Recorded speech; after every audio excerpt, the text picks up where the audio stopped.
رکھو اگر اٹھ گئی ایک نظر جتنے خالی ہے سب جام بھر جائیں گے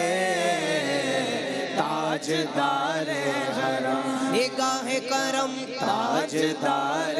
حرم چشم رحمت بکشا سوئے من انداز نظر چشم رحمت بکشا سوئے من انداز نظر اے قریشی لقب و ہاشمی و مطلبی تاجدار حرم نگاہ کرم تاجدار حرم ہو نگاہ کرم ہم غریبوں کے دل بھی سنور جائیں گے تاجدار حرم کوئی اپنا نہیں غم کے مارے گئے ہم کوئی اپنا نہیں غم کے مارے ہیں ہم آپ کے در پہ فریاد لائے گئے غم کوئی اپنا نہیں غم کے مارے ہیں ہم آپ کے در پہ فریاد لائے ہیں ہم ہو نگاہ کرم ورنہ چوکھٹ پہ ہم آپ کا نام لے لے کے مر جائیں گے تاجدار حرم گنبد خضرا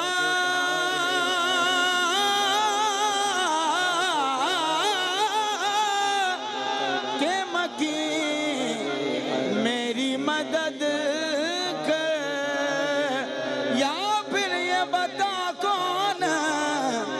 میرا تیرے سوا ہے تاجدار حرم ہو نگاہ کرم تاجدار حرم آپ کے در سے کوئی نہ خالی گیا آقا آپ کے در سے کوئی نہ خالی گیا اپنے دامن کو بھر کے سوالی گیا آپ کے در سے کوئی نہ خالی گیا اپنے دامن کو بھر کے سوالی گیا او حبیب حسین پر بھی آقا نظر ورنہ اور آکے ہستی بکھر جائیں گے تاجدار حرم کرم تاجدار حرم کرم تاجدار حرم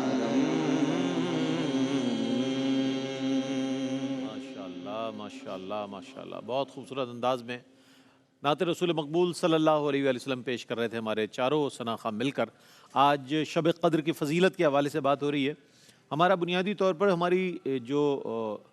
سورسز ہیں وہ یا تو قرآن یا حدیث ہے، اور یہی جو ہمارے ہاں جو سورسز ہیں سب سے مستند ہے کہ جب بھی کسی چیز کی فضیلت فضائل کے حوالے سے اس کی اہمیت کے حوالے سے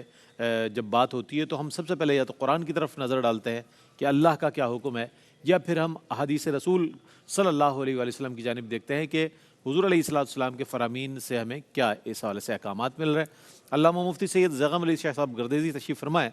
قرآن و حدیث کی روح سے اگر ہم جاننا چاہیں کہ شب قدر کی جو فضیلت ہے اور اس کی اہمیت ہے، کیا ارشاد فرمائیے گا، اس حوالے سے کیا روشنی ڈالیے گا؟